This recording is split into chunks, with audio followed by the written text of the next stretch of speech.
मोदी जी को अभी वाले मोदी जी या 14 वाले मोदी जी? आपको कौन से अच्छे लगते हैं? 14 में जब मोदी जी थे वो तो बेहतर थे। वो 2013 में इनका पटना में रैली हुआ था, उस रैली में भी हम गए थे। अच्छा। और भीड़ में इनके हेलीकॉप्टर आने से जहाँ पे वो बॉम्ब ब्लास्ट हुआ था। हाँ। और हम इनके आने के 2 घंटा पहले हम रैली में थे।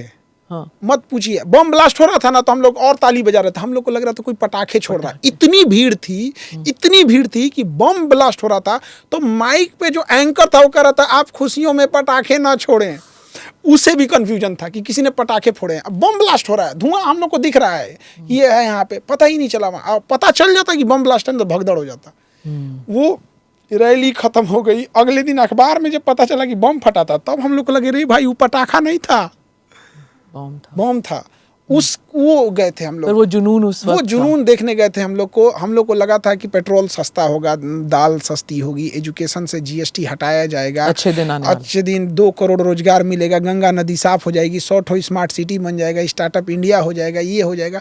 फिर समझ में नहीं आया क्या ऑपरेशन, आंखें लाल करके चाइना से बात करने के लिए बोले थे, ऑपरेशन सिंदूर वाला ये सब काम तो बड़ा वो हो जाता है। रोड इंफ्रास्ट्रक्चर बहुत अच्छा काम किए, बैंकिंग फैसिलिटीज़ को बढ़ाने में, डिजिटलाइजेशन करने में, यूपीआई करने में बहुत बेहतरीन काम किए। यहाँ पर जो एक प्रिकॉरेशन था या फिर जो भी डायरेक्ट बेनिफिट ट्रांसफर, हाँ वो सब भी बहुत अच्छा किए। कुछ चीज़ें बहुत खराब, एजुकेशन पे कुछ नहीं किए। आपको नहीं लगता एजुकेशन पे कुछ किया? हम लोग की कोचिंगें भरी पड़ी रहती हैं, ये सबूत है कि गवर्नमेंट एजुकेशन अच्छा नहीं दे रही है। प्राइवेट इंस्टीट्यूशन का चलना इस बात का सबूत है कि बच्चों को आपने वहाँ नहीं पढ़ाया है। और अगर अब बिहार में इलेक्शन है इस साल और मोदी जी आते तो आपको लगता है वही भीड़ होगी जो 2014 में थी? अभी आए थे, उतना नहीं हुआ था। अब आप बताइए, पटना एयरपोर्ट का जो रनवे है वो होना चाहिए 9000, है 6800। मिनिमम रिक्वायरमेंट से कम है। विदाउट इमरजेंसी लैंडिंग पटना में उतर कोई नहीं सकता है। हम बिहारियों की ज़िंदगी इतनी ख़राब है कि उतरने से पहले हम लोग, हर जहाज़ टेक ऑफ करने में लोगों को सोचना पड़ता है। पटना में जहाज़ जब उतरती है ना तो हम लोग को डर लगता है। अच्छा, वहाँ पे ना फर्स्ट ऑफिसर नहीं उतारता है, कैप्टन उतारता है, हाईली एक्सपीरियंस। और हम एक बार हम आ रहे थे, किसकी गलती है फिर? लालू यादव की गलती, नीतीश कुमार की गलती है कि मोदी जी की गलती है? एविएशन सेंट्रल गवर्नमेंट का होता है, इनके पहले मनमोहन सिंह की, उनकी पहले अटल बिहारी वाजपेयी की। पीछे लेते चलिए, गुजराल साहब से लेके उठा तब 15 साल से तो ये है। और 10 साल मनमोहन सिंह रहे थे। 15 साल में भी अगर हम फर्स्ट टर्म में कोई नहीं कर सकता यहाँ पे 15 साल से। तो नीतीश बाबू क्या कर रहे हैं? कोalition सरकार है इनकी। एविएशन तो सेंट्रल गवर्नमेंट में आता है। तो फिर भी मांग तो सकते हैं ना मोदी जी से? मांग सकते हैं, लेकिन क्या कहिए। अच्छा, सीवान गोपालगंज छपरा का जो बेल्ट है, यहाँ इतने विदेश में लोग काम करते हैं, वो लखनऊ एयरपोर्ट पे उतरते हैं। क्या शर्म लगता होगा। सऊदी से लखनऊ एयरपोर्ट पे उतरते हैं, अब वहाँ से ट्रेन से जाते हैं अपने बिहार में। और फिर बिहार में जाके वही हमार जाति, हमारी ये वो राजनीतिक गुलामी है। हर इंसान को ना ये है कि बिहार को बदलना है, जबकि प्रॉब्लम है वहाँ बिहारियों को सुधारना है। उनके पास पैसे की कमी है, स्किल्ड की कमी है, एजुकेशन की कमी है, बढ़िया हेल्थ सिस्टम नहीं है। बिहार में 60 साल के ऊपर होने वाली महिलाओं का कमर झुक जाता है, जो कैल्शियम, और लंबे समय तक अगर कैल्शियम और हीमोग्लोबिन की कमी रहेगी ना, ऑस्टियोपोरोसिस होता है, एकदम से झुकने लगता है। तो लोगों को लगता है बुढ़ापा में ऐसा होता है। ना, बुढ़ापा में नहीं हुआ, उसने कैल्शियम की कमी और हीमोग्लोबिन से पूरी जवानी बिता दी, बुढ़ापा में नहीं झेल पाई आप। तो ये हाल हो गया यहाँ पे। अब कितनी शर्म की बात है कि आज तक बिहार का नदी का पानी कंट्रोल नहीं हुआ, कोसी नदी का पानी कंट्रोल नहीं हुआ। ये इन लोग को डूब के, मतलब जितने अधिकारी हैं उनमें या जो भी प्रशासन के लोग हैं, चुल्लू भर पानी में डूब मरना चाहिए। नीदरलैंड समुद्र का पानी रोक दिया इनसे, बाढ़ का। अच्छा, बाढ़ कितने दिन आता है बिहार में? 35 डेज, ओनली 35 डेज। इनके पास बाढ़ नहीं रोकना है, उस पानी को एक रिजर्वायर बनाकर केवल 35 दिन के लिए रोक लेना है और धीरे धीरे रिलीज करना है। 35 डेज नहीं रोक सकते हैं ये लोग।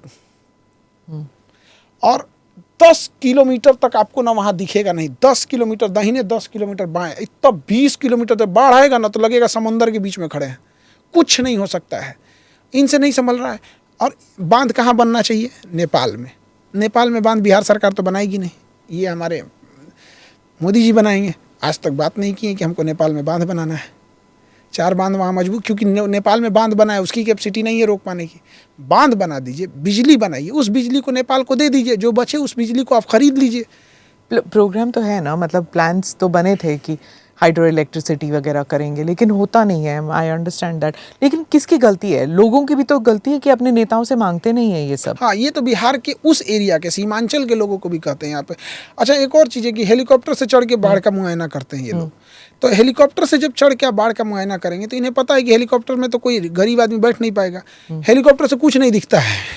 और ये हर साल होता है। एक कैमरामैन लेके चढ़ जाएंगे लोग, कहेंगे देख हम नीचे झांकेंगे ऐसे, तुम फोटो खींचना, देख ठीक आ रहा है, कचाक फोटो खिंचा दिया, यही फोटो निकलेगा यहाँ पे कि नेता इधर हेलीकॉप्टर का गोल दरवाजा और नीचे पानी, बाढ़ ग्रस्त क्षेत्र का मुआयना करते हुए।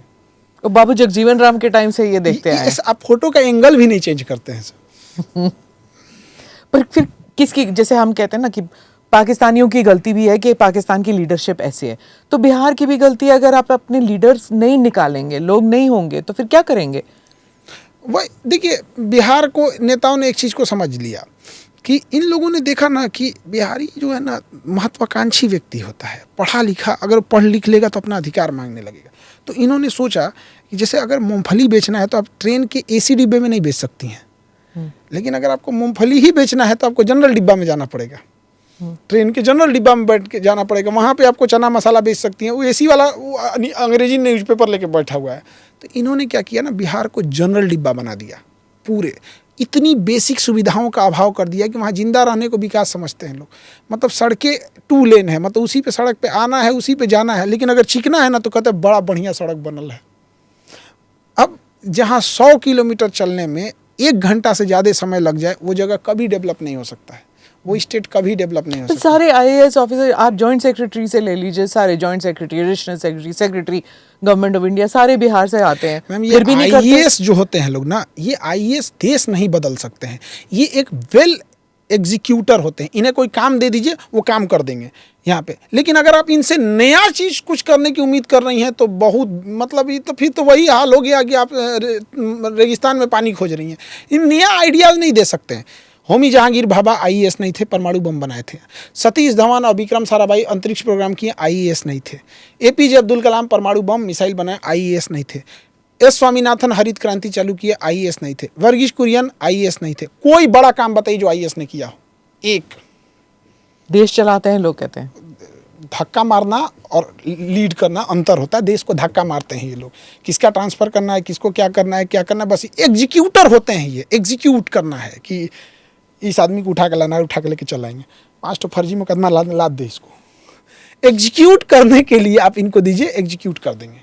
आप इनसे नए चीज़ की उम्मीद कर रहे हैं, ये सबसे बड़ी बेवकूफ़ी है, बड़ी बेवकूफ़ी है। हम लोग एक साइट पे खड़े थे जहाँ ब्रिज बन रहे थे, तो जब पाइलिंग की जाती है ना तो नीचे से पानी निकलने लगता है, तो उसमें बेंटोनाइट डाल दिया जाता है। तो ना लीकेज सीपेज को करने के लिए वो केमिकल डाल दिया जाता है यहाँ पे। तो एक इंजीनियर था, तो उस डिपार्टमेंट का जो सेक्रेटरी था ना, उससे तो हमसे इंजीनियर करा, देखिए खान साहब एकरा कुछ नहीं बुझाएगा, कौन चीज़ डाले हैं लोग। क्या डाल रहे थे? बेंटोनाइट डाला था। हाँ। और उसको चीफ वो है, सेक्रेटरी है, उसको पता ही नहीं है कि इसका काम क्या होता है। पर वो उसको बोला गया था डालने का। वो तो इंजीनियर अपना काम कर रहा है, लेकिन आप उस डिपार्टमेंट के चीफ सेक्रेटरी हैं और आपके सामने वो एक केमिकल डाल रहा है, और केमिकल अच्छा है, वो पानी के लीकेज को रोक रहा है, लेकिन आपको पता नहीं है। बस आप चीफ सेक्रेटरी हैं, ये ठीक हो जाएगा ना, इतने दिन में हो जाएगा ना, हो जाएगा। उसकी मोटिवेशन कहाँ जाएगा? पुल नहीं गिरा देगा, आपको पता ही नहीं है बेंटोनाइट डाला कि नहीं डाला, गिराएगा पुल वहाँ। हाँ। तो ये चीज़ें बड़ी खराब है। और बिहार में जो पुल गिरते रहते हैं, हाँ, जब देखो हर साल एक तो मजाक बन के रख दिया है कि पुल यहाँ पे गिरेगा ही गिरेगा। तो आप जैसे पुल जब बनता है ना, तो उसका 40% तो उसी समय ठेकेदार से ले लिया जाता है। अधिकारी का इतना है, मंत्री का इतना है, सांसद का इतना है, पार्टी फंड इतना है, 60 बचता ही उसके पास 50-55%। पर क्यों जाते हैं फिर बिहार से इतने लोग यूपीएससी लेकर? क्यों बनना चाहते हैं? वो अपना तो सेट हो गया। आपको क्या लग रहा है वो समाज बदलने गया है? अपना सेट हो गया ना, हो गया। उसको नौकरी करनी थी, क्लर्क और रेलवे से तो अच्छा था ना, बन गया, उसको अपना है, परफेक्ट है। तो आप बताते नहीं बच्चों को कि नहीं करना चाहिए ऐसे? हम लोग को, बच्चों को क्यों हम रोकेंगे? वो बच्चा अगर बनना चाह रहा है, आईएएस अपने आप में एक नौकरी गलत थोड़ी है, तो बहुत बेहतरीन नौकरी है आपकी। एक और सवाल मैंने पूछना था आपको, ये पेपर लीक को लेकर आपने बच्चों का समर्थन किया था, इसका कोई इलाज है क्या? कोई उस टाइम बहुत बवाल मचा था, अब कोई सोल्यूशन निकला है क्या? ये जो बार कोई बार सोल्यूशन नहीं है, कोई सोल्यूशन नहीं इन गधों के पास। ये पूरा गधा है सब। हम लोग का पेपर लीक नहीं होता है और गारंटी देते हैं कि हम लोग का पेपर लीक नहीं होगा। उसकी रीजंस हैं। हाँ। हम लोग की टीम जब पेपर बना रही होती है तो उस टाइम पर वो टीम को कंप्लीट हम लोग आइसोलेट कर देते हैं। हाँ। उनसे कोई ये बेसिक बात होनी हाँ, चाहिए ना। उनसे कोई मिल नहीं सकता है। इवन हम उनकी मोबाइल जब्त करा लेते हैं, जैसे बजट के टाइम होता हाँ है। हाँ, बजट के टाइम पे होता है। यहाँ पे लीक नहीं होना चाहिए यहाँ पे। तो इनके पास एक बिल्डिंग बनाए, वहाँ पे ही एक्सपर्ट लोग बैठे और वहीं पर प्रिंटिंग प्रेस हो। इन गधों का क्वेश्चन कोई और जगह से आएगा, प्रिंटिंग कहीं और से होगा और डिस्ट्रीब्यूशन कहीं और से होगा। क्वेश्चन रखा जाएगा ट्रेजरी में, ट्रेजरी इंचार्ज निकाल देगा। आप क्या कर सकते हैं? आइसोलेट करके रखना चाहिए। आइसोलेट करके रखना चाहिए आपको वहाँ पे। तो आइसोलेशन इनके पास है नहीं यहाँ, और ये लोग का पेपर लीक हो जाता है। हम तो इतना कहते हैं कि जब क्वेश्चंस लीक होते हैं तो ये लीक करने वाले इतने शातिर होते हैं कि ये अपने अगल बगल में इस तरह से लूप होल बनाते हैं ना कि आप कनेक्शन ढूंढते ढूंढते जाएंगे, एक टाइम पे वो कनेक्शन कट जाएगा। क्योंकि जब इनके पास करोड़ों लूटे हैं तो करोड़ों के उस पैसे का ये केवल जेब में नहीं रखते हैं, बढ़िया वकील रखे रहते हैं, बढ़िया दिमाग देने वाले रखते हैं कि कहाँ से आपको लिंक टूटना है। तो आप एक समय आएगा बड़ा खुश होंगे कि हम पूरा लिंक पकड़ लिए, एक समय आएगा ये पूरा लिंक के काट देंगे, कहेंगे तो अजीब सा हो गया यहाँ पे, उसने तो बढ़िया वकील सीए रखा हुआ है। तो एक नार्को टेस्ट आता है, तो जिस पे डाउट लगता है उसको नार्को टेस्ट करिए और तुरंत शूट एट साइट पूरा लिंक मिल जाएगा। पूरा लिंक मिल जाएगा वहाँ पे। अब आप पब्लिक होना चाहिए। नार्को टेस्ट ये नहीं कि हॉस्पिटल में लेके गए, लाइव कैमरा के सामने डॉक्टर आएंगे, नार्को टेस्ट होगा। आप क्या बोले हैं, आपका कोई पर्सनल जानकारी नहीं पूछा जाएगा कि किससे फ़ोन पे बतियाते हैं, कितना पैसा रखे हैं। टू द पॉइंट जो डिपार्टमेंटल काम है कि आप पेपर लीक में कौन कौन शामिल है, क्या आपका योगदान है, आप किसे जान रहे हैं, आप उसको पकड़ के दीजिए। इसमें क्या होता है कि कई बार हमें शक होता है कि ये इंसान गलत है, बट एक्चुअल में मेन कल्प्रिट कहीं और छुपा होता है। तो नार्को टेस्ट जब हम बात बोलते हैं तो हमने कई बार देखा है कि कई लोग हमारा समर्थन करने वाले नार्को टेस्ट का समर्थन नहीं करते हैं। तो हमको कभी कभी डाउट होता है, भाई इन नार्को टेस्ट का, कहते खान सर ये इसमें हाई कोर्ट बीच में आ जाएगा। हम कहे तू क्यों बीच में आ रहा है, कम से कम तुम तो बीच में मत आओ, हाई कोर्ट आएगा देखेंगे हम। हाँ, जैसे हम कह रहे हैं कि हम, मेरी प्राइवेसी है, आर्टिकल 21, हमारा नार्को टेस्ट नहीं कर सकते, बट हम लिखित दे रहे हैं। हम तो अपने बॉन्ड पेपर भर रहे हैं, हाई कोर्ट में हलफनामा जमा कर रहे हैं कि मैं स्वयं समाज में ये जागरूकता आ सके। जैसे हम ब्लड डोनेट करते हैं, जबरदस्ती कोई थोड़ी निकाल सकता है हमारा, हम स्वेच्छा से जा रहे हैं देने। वो भी आर्टिकल 21 से आप जबरदस्ती किसी का ब्लड नहीं निकाल सकती। तो जो आर्टिकल 21 में प्राइवेसी है और right to liberty and personal right है, हम दे सकते हैं। वैसे हम शुरुआत करते हैं। तो कई लोग हमारे ही मतलब कहते हैं कि खान सर ये सब मत कीजिए आप, तो हमको कहते हैं कि भाई उनको तो खुद दाल में काला लगने लगता है। हाँ। तो हमने इंटेंशन कुछ और ही है। तो हमने देखा बहुत कम लोग हमारा इस बात पे समर्थन करते हैं, तो फिर कई बार हम अकेले पड़ जाते हैं। अच्छा, आपने कहा था कि आप एनडीए में जाना चाहते थे, मेडिकल में रिजेक्ट हो गए। अग्निवीर के बारे में कुछ कहेंगे, क्योंकि बिहार से इतने सारे बच्चे जाते हैं फोर्सेस में, क्या अग्निवीर एक ऑप्शन है, जाना चाहिए आपके हिसाब से, क्या है? अग्निवीर का इतना बुरा साइड इफेक्ट आएगा। पहले उग्रवादी, नक्सलाइट या आतंकवादी ट्रेनिंग लेने के लिए छुप के कोई ट्रेनिंग कैंप करते थे, जहां उनको गोली चलाना ये सब सिखाया जाता। खुलेआम में तो नहीं सिखाया जाता। क्या पता अब कोई नक्सलाइट, कोई आतंकवादी जानबूझकर कहे कि भैया भेज दो अग्निवीर में, 4 साल बाद तो निकल ही आएगा। क्या करेंगे हम उसका? पहले क्या था कि आप बूढ़ा होके निकलिएगा, फिर किसी काम के नहीं बचिएगा। और अगर गलत इंटेंशन भी है ना, तो सेना में रहते रहते रहते रहते आप घुल मिल जाएंगे। तो अभी इतना खराब चीज़ है यहाँ पे। अब कोई 4 साल के लिए क्यों करेगा यहाँ पे भाड़ा पे? कर तो रहे हैं बच्चे, बहुत से बच्चे जा रहे हैं उसमें।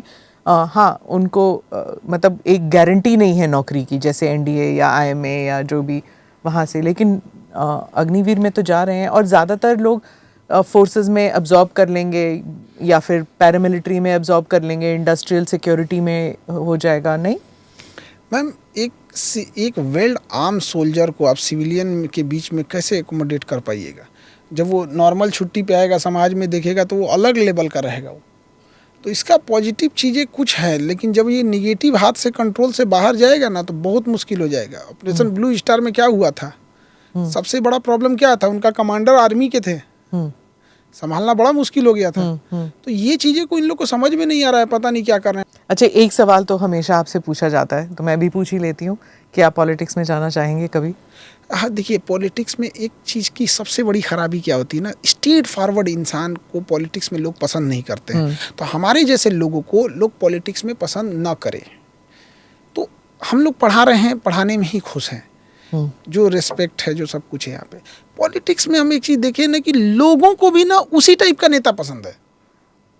उसको चाहिए नहीं पढ़ा लिखा आदमी, उसको पढ़े नहीं, उसको पता है कि हम इस ब्रांड का जूता खाएंगे, यही जूता हमको मारो, इसी ब्रांड का, दूसरा ब्रांड का नहीं खाएंगे। आपका मैंने एक इंटरव्यू देखा था, आपने कहा था या बाइट था कि आजकल जो है पढ़े लिखे लोग इतना राजनीति में आना नहीं चाहते, जिस दिन वैक्यूम पड़ेगा उस दिन पढ़े लिखे लोग आ जाएंगे, तो फिर आजकल के नेता खत्म हो जाएंगे। ये हकीकत है, हम लोग को कोई इंटरेस्ट नहीं है इस सब में, पॉलिटिक्स वगैरह। लेकिन हम एक बात बताते हैं, जितना खराबी, जितना लूप होल्स हम इन लोगों को देखते हैं ना, हम कहते हैं कि कोई भी अगर आदमी सुधारने वाला आ गया ना तो इन लोग का हाल नोकिया मोबाइल की तरह होगा, कोई नहीं पूछेगा इन लोगों को, एकदम तबाह तबाह हो जाएंगे सब। यहाँ पे सरकारी ऑफिस में जाइए तो फलाना आदमी आ रहेंगे फूल का बुके, अरे काम करो ना भैया। यहाँ पे सरकारी ऑफिस में सबसे बड़ा शैडो कैबिनेट, कि हर पब्लिक का, जैसे कोई मिनिस्टर है तो एक उसके बगल में एक अपोजिशन का भी एक मिनिस्टर होना चाहिए, उसको शैडो कैबिनेट कहते हैं। क्योंकि आप मिनिस्टर बने हैं तो आप ऐसे थोड़ी है कि आपकी पब्लिक, आपकी पर्सनल प्रॉपर्टी है वहाँ पे। तो जैसे अभी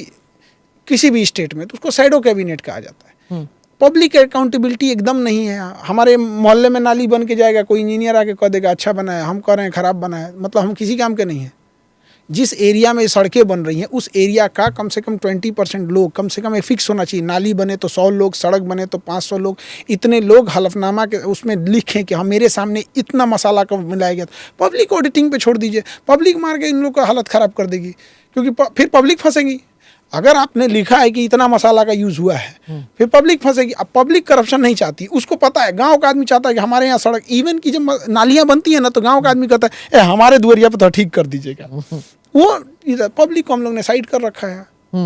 ये सब चीज़ें बहुत ख़राब है। सरकारी हॉस्पिटल में जाके देखिए, अब MRI आज जांच कराइएगा ना तो 15 दिन बाद रिपोर्ट आएगा, 20 दिन बाद रिपोर्ट आएगा। क्या मतलब बनता है? आप उसको MRI निकला उधर, आपकी चेन होनी चाहिए वहाँ बन के बैठ जाए। हाँ, तो कोई और राज्य से बाहर जाना पड़ता है बिहार में तो हमेशा, चाहे इलाज के लिए हो या पढ़ाई के लिए हो। ये खराब है कि जो पलायन होता है। देखिए पलायन अगर पैसे कमाने के लिए हो रहा है तो वो गलत नहीं है, लेकिन जिंदा रहने के लिए हो रहा है तो ये गलत है। कोई जाके सुंदर पिचाई बन जाए, जाके सत्यम नडेला बन जाए, अजय बांगा बन जाए, विदेश में जाके हजारों करोड़ की सैलरी ले, अमीर बनने के लिए पलायन हो रहा है तो अच्छी चीज़ है। जिंदा रहने के लिए पलायन हो रहा है, ये बिहार में हो रहा है। ये पोस्ट कार्ड इकोनॉमी या क्या टेलीग्राम इकोनॉमी जो भी कहते हैं, जो हर महीने 500 रुपए, 100,000 रुपए जो भेजते हैं ताकि रोटी कपड़ा ही मिल जाए, वो खराब है बहुत ज़्यादा। अभी भी चल रहा है ये लंबे समय तक चलते आ रहा है। इन लोग को अभी भी समझ में नहीं आ रहा। अभी भी इन बिहार के लोगों को एक चीज़ नशा सुंघा दिया ना कि हमारे यहाँ फैक्ट्री नहीं है।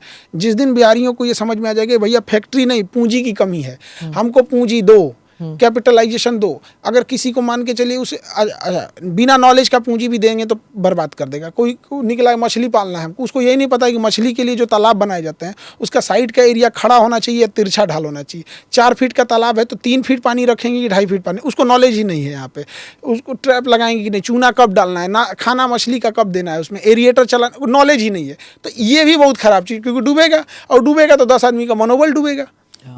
तो उसको प्रॉपर पहले एक एरिया होना चाहिए। आप प्रॉपर उसको 1 महीने की ट्रेनिंग दीजिए, फिर उसको एग्जाम लीजिए, गड़बड़ हो गया तो दोबारा भेजिए। जब पूरा प्रॉपर हो गया तो उसको एक जगह पॉन्ड दिखाइए, फिर उसको प्रैक्टिकली पूछिए कि गहराई कितनी है, क्या है।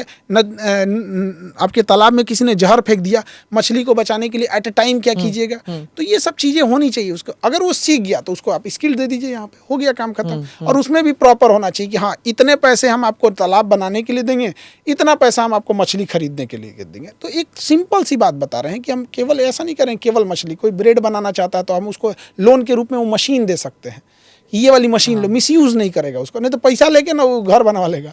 तो फिर पैसा लेके भागेगा, एनपीए होगा, बैंक डरने लगेगा। एग्रीकल्चर में यही करना पड़ेगा, ये सब्सिडरी इंडस्ट्रीज वगैरह खोलनी पड़ेंगी। नीतीश बाबू से मिले कभी? हाँ, इनसे मिले हैं बहुत। देखिए, नीतीश कुमार एक वरदान रहे बिहार के लिए। यहाँ पे अभी स्वास्थ्य थोड़े गड़बड़ हो गया तो इनके बिहार पे डिसीजन कोई और ले रहे हैं। तो अब नोकिया के मोबाइल, अब आईफोन के डिब्बा में अब नोकिया थमाएंगे तो फिर तो जो खोलेगा तो जान जाएगा। पर वो कहते हैं लाडला है बिहार का, अभी भी इलेक्शन के लिए। नीतीश कुमार ने जो काम किया बिहार के लिए बहुत, मतलब इंफ्रास्ट्रक्चर से लेके हर चीज में नो डाउट, मतलब बहुत काम किए। लेकिन अभी स्वास्थ्य, मतलब इनके जगह पे कोई डिसीजन ले स्वास्थ्य कारण से, तो कोई इंसान, अगर शेर भी एक टाइम पे बूढ़ा हो जाता है। पर इनके पास अब पार्टी के पास और कोई चेहरा नहीं है। हाँ, और बीजेपी के पास भी कोई चेहरा नहीं है। इन्हीं को आगे रखेंगे। ये तो है ही, जब तक जिएंगे तो ये तो यही रहेंगे, नवीन पटनायक की तरह। हाँ, वैसे ही कह लीजिए यहाँ पे। लेकिन काम बहुत किया इन्होंने। प्रशांत किशोर एक नई उम्मीद के साथ आए हुए हैं यहाँ पे। लेकिन देखिए, लोग इनको ना कमियां निकालने की जगह ये कह रहे हैं कि पांडे हैं। यार, जाति पहले निकलेगी। की कोई खराबी लगे, कोई विजन खराब हो, किसी के पैसे लूट के भाग गए हों, नहीं, स्वर्ण जाति के नहीं, खराबी क्या है इनमें, तो मतलब आप सोचिए, मतलब इनकी जाति ये है, यही इनकी, मतलब इतना मेहनत करके इस इंसान में कमी निकाला गया क्या कि फॉरवर्ड जाति के हैं। तो क्या कीजिएगा। हालांकि एक पूरे गांव में घूमकर और लोगों को जागरूक करना, ये अपने आप में एक चैलेंज है। चंद्रशेखर जैसे कर रहे थे पद यात्रा, थोड़ी बहुत उसकी तरह ना, उनकी तरह। तो एक बार गांव में जब घूमते हैं तो समझ में आता है गांव की एक्चुअल प्रॉब्लम क्या है। इसी में बैठ के गांव की प्रॉब्लम नहीं दूर किया जा सकता। उनकी अलग टाइप की मूलभूत समस्याएं होती हैं। अब जैसे लोग पुलिसिंग की सुधार करने की बात कर रही होती है, एक्चुअल में पुलिस को सुधारने की जरूरत नहीं है, थाने को सुधारने की जरूरत है। आईजी, डीआईजी, डीजीपी, ये डीआईजी, एसएसपी, डीएसपी, ये पब्लिक को, इनको देखी भी नहीं रहती। पब्लिक फिल्मों में देखिए कि 5 गो 6 गो तारा लगा होता है, वो गाँव का आदमी बस दरोगा पहचानता है, सिपाही। तो आप पुलिस स्टेशन सुधारिए, तो गाँव में घूमने के बाद समझ में आता है। ये नक्सलवाद ऐसे ही तो बंद हुआ था कि आप जब तक आप जो पुलिस स्टेशन है, थाना है, उसको फोर्टिफाई नहीं करेंगे तब तक नहीं होगा। राहुल गांधी इतना असफल होने के बाद भी खड़े रहना, मतलब हमको लगता है कि कोई आदमी 5 बार 6 बार, अगर 3 जितना तरह से ये हारे हैं, अगर उस तरह से कोई बड़ा नेता हार जाए तो उसका करियर खत्म हो जाएगा। लगातार कई बार असफलता के बावजूद भी बने हुए हैं और मतलब सुधार कर रहे हैं, ये चीज़ें कर रहे हैं, तो अच्छा मेहनत कर रहे हैं। ये इनकी खासियत है कि पार्टी की खासियत है कि मजबूरी है?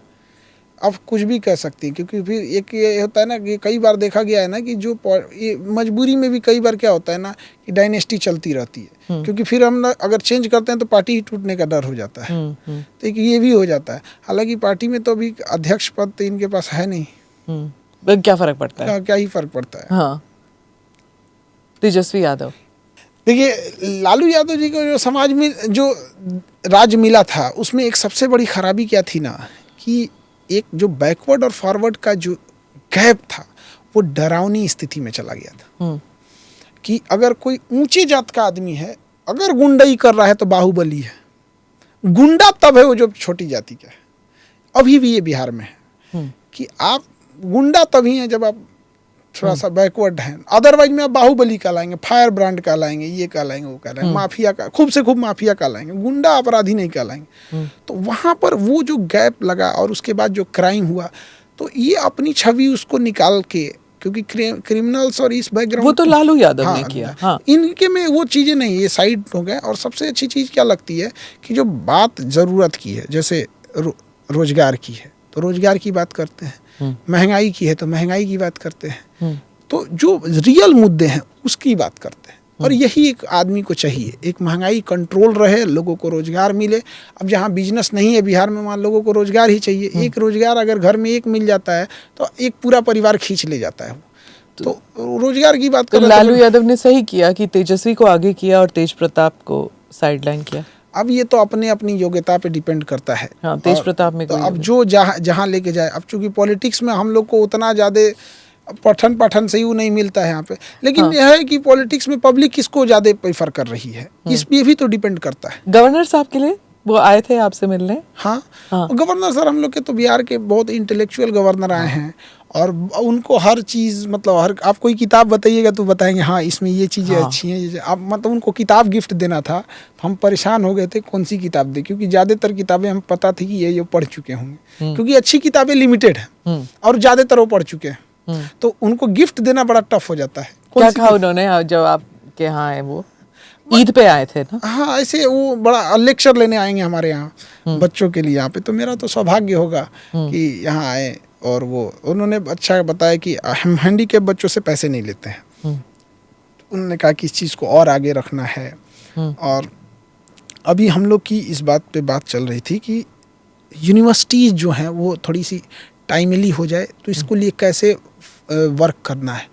तो इसके लिए अब थोड़ा सा इधर हम भी अब फ्री हो गए, तो बच्चों से मिलेंगे, यूनिवर्सिटी से मिलेंगे कि क्या क्या प्रॉब्लम है, क्योंकि हायर एजुकेशन बिहार में तो ना के बराबर एकदम है। खत्म, यूनिवर्सिटी किसी काम के नहीं है वहाँ हाँ। पे। और दूसरा ये था कि कोई भी यूनिवर्सिटी अगर डिग्री देगी तो एक एफिडेविट साइन कराएगी कि भविष्य में अगर मैं दहेज देते हुए या लेते हुए पकड़ा गया और सिद्ध हो गया तो यूनिवर्सिटी को ये अधिकार होगा कि वो आपकी डिग्री रद्द कर सकती है। ओह। तो अगर ये सिस्टम हम लोग ले आ सके तो हम तो गवर्नर साहब से बहुत रिक्वेस्ट किए।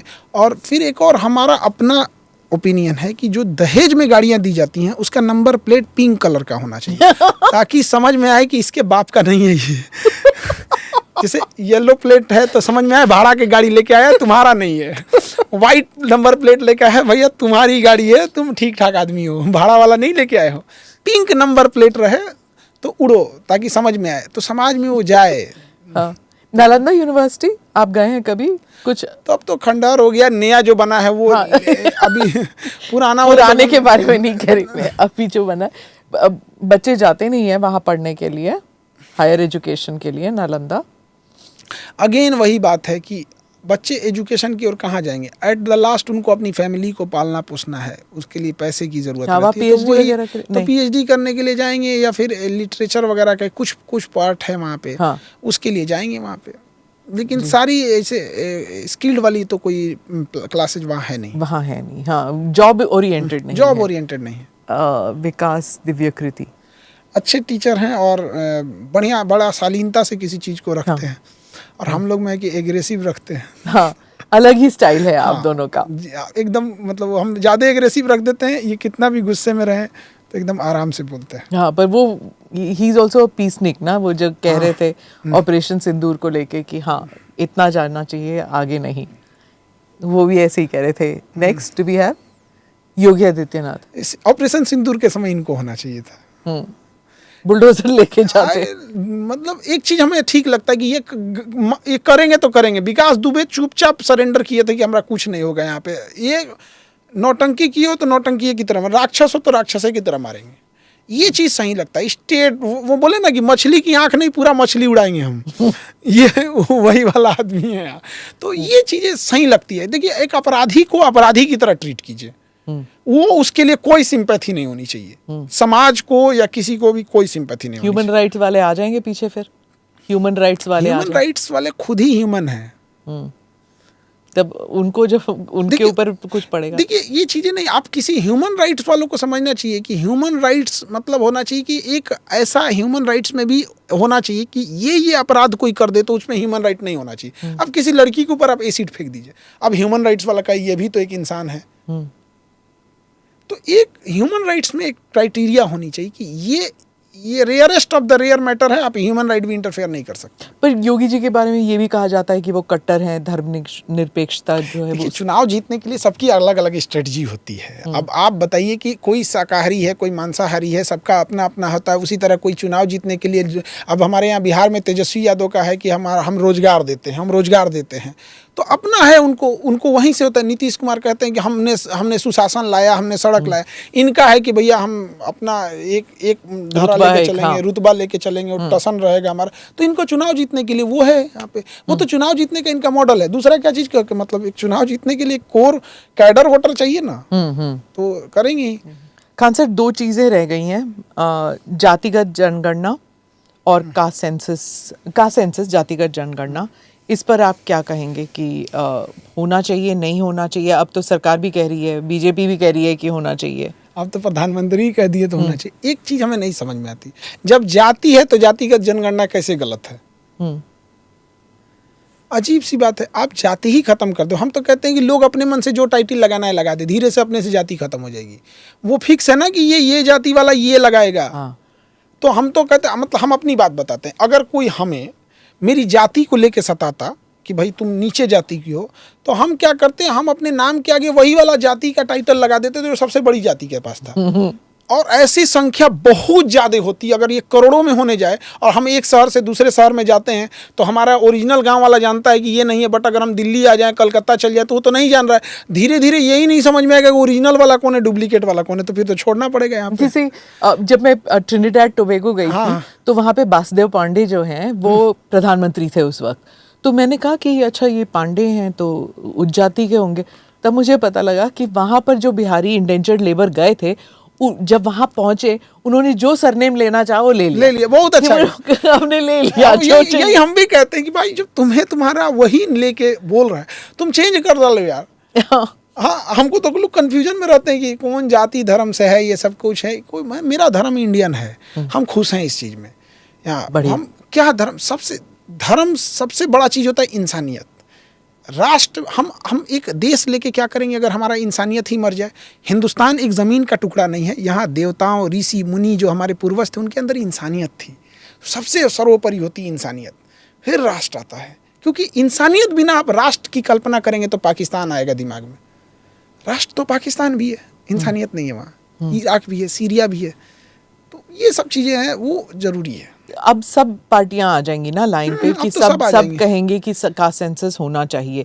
लेकिन जहां पर हुआ, जैसे कर्नाटका में उन्होंने कास्ट सर्वे किया, सेंसस नहीं किया, सर्वे था। बात वही है, बट उसको सर्वे नाम दे देते हैं लोग। हाँ, वो कॉलम अलग होता है, बट हाँ उसमें आ जाएगा। पर आप फिर एनआरसी भी और सीए तो हो ही गया, पर क्या आप समझते कि एनआरसी भी होना चाहिए? किसी भी देश के लिए एक नेशनल रजिस्ट्री होनी चाहिए कि आप सिटीजन हैं कि नहीं हैं। उससे पहले उस देश की बात कीजिए जहाँ पर आप 10-5 हज़ार रुपया खर्चा कीजिएगा तो आधार कार्ड सुधर जाएगा इधर से उधर। ये ज़रूरी होना चाहिए। जो खैर मतलब इल्लीगल तरीके से इंडिया में घुसे बांग्लादेशी हैं, जो रोहिंग्या हैं, उन्हें ये बात पता था कि मेरे में कमी है।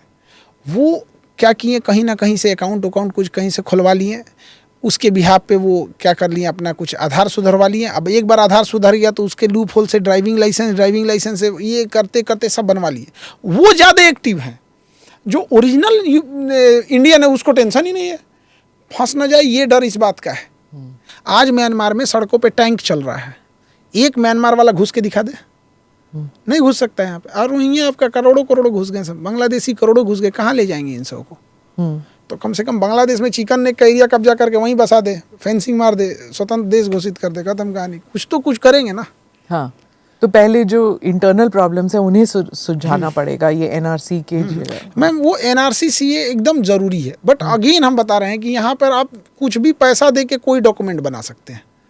या आपको बीएड करना है, पैसा दीजिए, बीएड की डिग्री आ जाएगी। आपको ग्रेजुएशन करना है तो 2 डिग्री है, पैसा दे के करना है अलग है, पढ़ के करना है अलग है। यहाँ कौन सी डिग्री नहीं मिल रही है?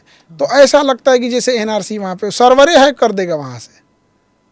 एनआरसी का भी डाटा कोई ह्यूमन ही भरता होगा, जैसे हमारे आपके लैपटॉप में कोई डाटा होता है, वहाँ से कैसे नहीं भर देंगे यहाँ पे? तो ये, और इसका सबसे बड़ा शिकार बनेंगे जो ओरिजिनल गरीब इंडियन है, वो नहीं बना पाएंगे। उनको पता ही नहीं आधार कार्ड क्या है। सड़क ट्रेनों में देखिएगा, रेलवे स्टेशन पे बंजारा की तरह बेचारे गरीब हैं, कहीं झोपड़ी डाल के रहे हैं, उनको क्या समझ में आएगा आधार सुधारने के लिए यहाँ पे?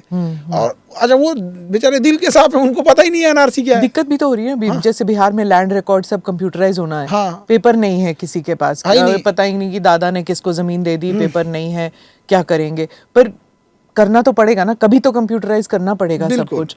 तो ये सब दिक्कतें होंगी। ये जो जब चेंज होता है तो गरीब के लिए मुश्किल है, पर करना तो पड़ेगा, कभी ना कभी तो करना पड़ेगा। अब हम देखें ये बांग्लादेशी, अब पकड़ के भेजो यार, नहीं तो भेजो मेडिकल कॉलेज में उसको। तो कुछ लोगों को किया तो फिर वहाँ पे प्रोटेस्ट आ गया कि आप गेट खोल के ज़बरदस्ती लोगों को आप धकेल के यहाँ पे बांग्लादेश भेज रहे हैं। तो बांग्लादेशी है तो इसलिए भेज रहे हैं, ख़त्म कहानी। अब बांग्लादेश से भी हम डर जाएं तो फिर मैम, अब तब फिर हम किससे लड़ेंगे? तो फिर हथियार फेंक देते हैं, अशोक की नीति अपना लेते हैं, धम्म नीति, आराम से, और युद्ध को त्याग देते हैं। Do subscribe to the ANI Clips channel to get shorter versions of this podcast. Click here to watch the full episode.